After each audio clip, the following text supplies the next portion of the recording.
Hello, कैसे हो आप सब। आप सभी का स्वागत है हमारे चैनल में।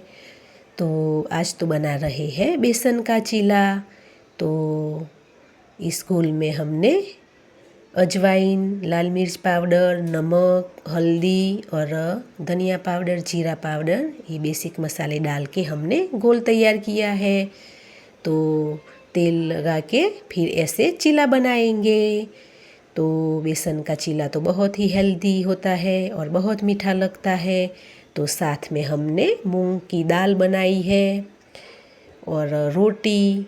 तो चीला बनाएंगे और थोड़ा सा अचार भी रख देंगे। तो यह आप देख सकते हो कि बहुत ही अच्छा चीला बना था। तो फिर चीला बनाने के बाद थोड़ी सी हमने मूंगफली भी सेक ली है।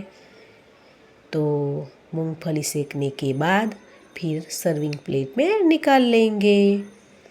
तो यह आप देख सकते हो कि हमने सर्विंग प्लेट में थोड़ी सी दाल, रोटी और साथ में जो चीला बनाया था वो भी रख देंगे और थोड़ा सा अचार भी। तो आप भी आइए और वीडियो अच्छा लगे तो लाइक करें, शेयर करें, सब्सक्राइब करें। तो आवजो।